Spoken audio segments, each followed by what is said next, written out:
Hey guys, Duke here, and today we are going to talk about what stats you should be looking for on each character, as well as how to get that high stat armor you are searching for. There are 6 character stats in Destiny: Mobility, Resilience, Recovery, Discipline, Intellect, and Strength. Each stat can have anywhere from 0 to 100 stat points, which is determined by the armor you are wearing, and in a few cases, specific mods or abilities, and you will get bonuses to your character based on each stat's tier. Importantly, in Destiny, you only get these bonuses at each tier, with each tier requiring 10 total stat points. In other words, there is no difference between having 50 in a stat or 59 in a stat. Both would still be considered tier 5 in that stat and give the same bonus. However, if you were to get just one more point and go to 60 in that stat, you would now be at tier 6 and get a bigger character bonus. Mobility is a stat that allows for your character to have a higher jump height and will also increase your movement speed. For Hunters specifically, this stat also governs their class ability cooldown. At tier 0 mobility, you will get a 0% base speed increase, and Hunters specifically will have a 32-second cooldown on their dodge. At the maximum tier 10 mobility, you will have a 40% base speed increase, and Hunters will lower their ability cooldown to 11 seconds. For PvP purposes, mobility is a highly sought after stat for the ability to be as nimble and mobile while fighting other players as possible. And for Hunters specifically, mobility is one of, if not the most important stats to go after in both PvE and PvP, due to it having the potential to lower their dodge cooldown by almost 2/3. Being able to spam dodge as much as possible for invisibility, weapon reload, melee recharge, and even heals or damage boosts when running certain exotics is key to maximizing your potential as a hunter. For Warlocks and Titans in PvE, mobility is much less important. There may be some times where you want higher mobility to help you during a jumping puzzle or during a specific encounter that rewards mobility, such as Taniks Phase 2 and Deepstone Crypt, but there are other higher priority stats in most cases in PvE. The Resilience stat increases your overall shields and allows you to take more damage before dying, as well as controls the cooldown for your Barricade ability as a Titan. At tier 0 Resilience, you will get no additional shield increase and have a 52-second cooldown on your Barricade if you are a Titan. On the other side, at tier 10 Resilience, you will have a 13% shield increase, as well as a 14-second Barricade cooldown. For PvP purposes, Resilience has some breakpoints at which you are able to tank an extra shot from weapons that players are likely to be using, like hand cannons. However, as someone that does not play much PvP, I don't have the experience or knowledge to really speak on that. I will, however, link what I think is a very informative video on Resilience in PvP in the description if you are interested. For Titans in PvE, reducing the cooldown of Barricade by up to 2/3, just like with the Hunter dodge and mobility, is a really nice addition. However, I find that Barricade in general isn't quite as essential to playing Titan as dodging is to playing Hunter, so you'll have to consider your own playstyle when determining the value of the lower Barricade cooldown. For PvE in general, I find Recovery to be a more valuable stat in terms of survivability. 13% shield increase for 100 invested points worth of stat is not much for such a huge stat investment, and in PvE specifically, there are chest piece resistant mods that you can use to gain much more survivability with a much smaller investment. All of the chest piece mods, melee resist, sniper resist, concussive dampener, arc resist, void resist, and solar resist, will give you a 25% damage reduction to that type of damage, or a 40% damage reduction if you run 2 of them. The plus side of Resilience is it will give you that extra shield against all types of damage, but I find that in most cases where I die in PvE, it is in situations where I get myself into a terrible spot that I would die in anyway, or I am able to find a bit of cover only to not be able to heal in time. Speaking of healing in time, increasing your recovery stat increases the speed at which you regain your health. At tier 0 recovery, you'll have no recovery rate increase, but at tier 10 you can get all the way up to a 43% recovery rate increase. This is also the stat that increases the speed at which Warlocks get their rifts back off of cooldown, with a 1 minute and 57 second cooldown at tier 0 that lowers all the way down to 41 seconds at tier 10. For Warlocks especially, the lower Rift cooldown can be huge in terms of survivability when using Healing Rift, or can lead to more chances to maximize damage output with empowering rifts. Either way, more rift time is great.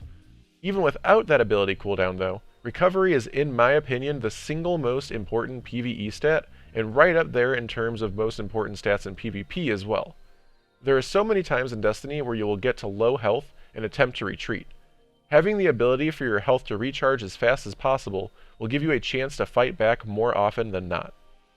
Also note that recovery is a stat that actually scales hardest in the last few levels. Tier 7 recovery gives a 23% recovery rate increase, and just getting those last 3 tiers to 10 almost doubles that up to 43% for a 20% increase over Tier 7. However, the difference from Tier 0 recovery and just your base healing rate to Tier 3 recovery is only a 9% increase. Therefore, the more heavily you invest in the recovery stat, the more bang for your buck you will receive. Discipline is the stat that lowers your grenade cooldown. At Tier 0, you will have a 1 minute and 43 second grenade cooldown, while at Tier 10, it will lower down to a 32 second cooldown. Also note that Stasis subclasses actually have different cooldowns, with a 2 minute and 25 second cooldown at Tier 0 and a 53 second cooldown at Tier 10. Grenades have a number of uses in Destiny, from throwing it out for damage or a freeze, or using it somehow to empower yourself. Overall, a high discipline build can be very rewarding, especially if you run specific classes or exotics that lend themselves towards having a lot of grenades, such as Controverse Hold or Getaway Artist. Intellect is a measure of how smart you are. Totally kidding.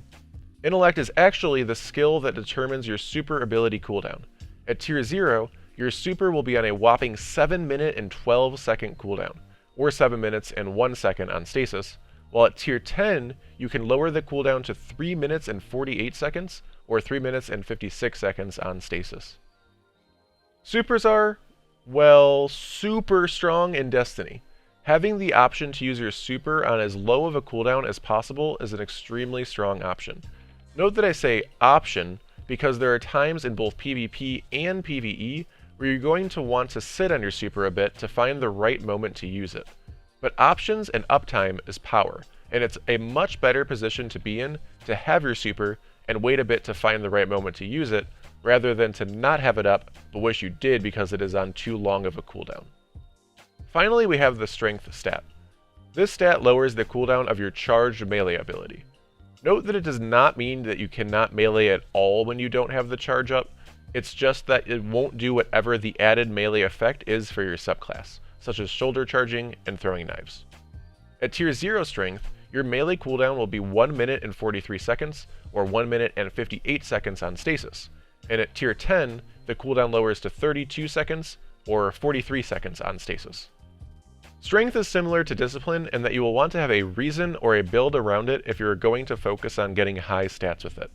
However, I find that Strength is even more important to really think about to build around, as melee abilities are not as universally strong as grenades are based on subclass. This is a good time to mention that armor will usually come split, with about half of the total stats in mobility, resilience, and recovery, and the other half in discipline, intellect, and strength. Note that it won't be exactly half, and there are some outliers. You may have noticed some hunters rocking blue gloves in the past with high mobility and recovery as one of these outliers, but it is easiest to consider each of these groups of stats in different buckets. Therefore, within each group of stats, you will want to determine what stats to prioritize when picking your armor.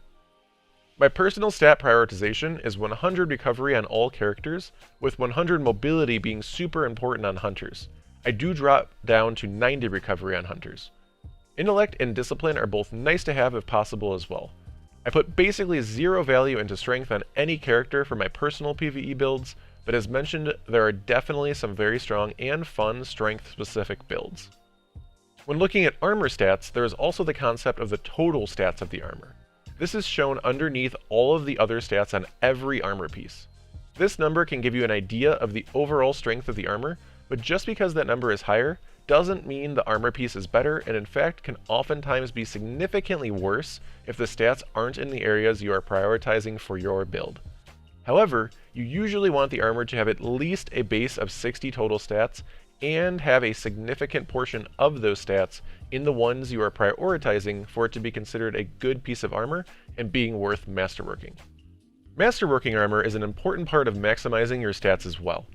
Masterworking your armor will bring it up to 10 energy, which allows for you to use the maximum amount of mod energy possible, including stat mods, which are extremely beneficial and will help bring up your stats quite a bit, as well as getting a +2 bonus to all stats when fully masterworking each piece of armor. Since every character has 5 armor slots, fully masterworking your entire set of armor will give you a total of 10 additional points in every single stat, therefore increasing each stat by 1 tier and greatly increasing your Guardian's combat effectiveness. There are also 2 specific Charged with Light mods that can increase your mobility and strength stats respectively: Powerful Friends and Radiant Light. Powerful Friends will increase your mobility by 20 as long as you are running at least one other arc mod in your build, and will make it much easier to reach 100 mobility for you hunters out there. It isn't a bad mod to just have a bit of boosted mobility without having to focus on it on your other characters as well, as it has a nice team focus to help your teammates become charged with light whenever you become charged with light. Radiant Light works in a similar way, instead increasing your strength by 20. For those creating strength-focused builds, or even just those running a subclass with a strong melee ability, such as every Stasis subclass, this can be a nice 2-tier boost in the strength stat. Let's finish up the video by briefly talking about a few places to actually get this high stat armor. Pinnacle gear, such as in the dungeons, raids, and trials, all tends to drop armor that is 60 plus total stats. Even the dungeons that don't drop pinnacle loot, Shattered Throne and Pit of Heresy, continue to drop potential high stat armor, with Pit even guaranteeing that you will get 2 different stats that are at least 16 points each. There's the stat-focused Umbral engrams, newish to this season in the Helm. I say newish because we had a similar idea back in Season of Arrivals, but it is back for this season. You can only roll 3 of these a week, and they do take a bit of time, requiring an Umbral engram as well as 5 hammer charges to make one, but I have seen some wicked high specific stat rolls on these before, even if I might have accidentally deleted them. Iron Banner is another place to potentially get high stat armor. Iron Banner is a PvP event that comes around about once a month and gives you tokens to turn in for rewards for completing in matches and completing the bounties. These bounties also give pinnacle rewards, which will help your power grind, as well as have the chance to have good stats in and of themselves. The Season Pass actually gives very high total stat armor as the last set of armor for each season. The actual breakdown of those stats, though, tend to not be as good as you can get from some of these other sources, but they are a nice starting point if you are looking to get some higher stat armor. Finally, we have to talk about exotic armor. You can farm high stat exotic armor from 2 sources: Ordeal Nightfalls, or Legend and Master Lost Sectors. These Lost Sectors are going to be an easier way to farm for a specific armor exotic, as they rotate daily on which slot of armor they are dropping, so you can lower the loot pool greatly to which items you are getting.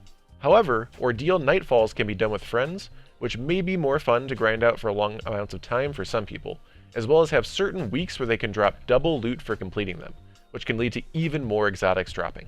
On top of that, if you are able to farm Master or even Grandmaster level Nightfalls, the drop rate can get close to 100% on getting an exotic, and some of the Nightfalls can be done quite quickly with a well-organized and efficient team. Thank you for watching my guide to armor stats in Destiny 2. If you learned something new, a like is always appreciated. Let me know down below if you have any questions or feedback. And as always, have a wonderful day.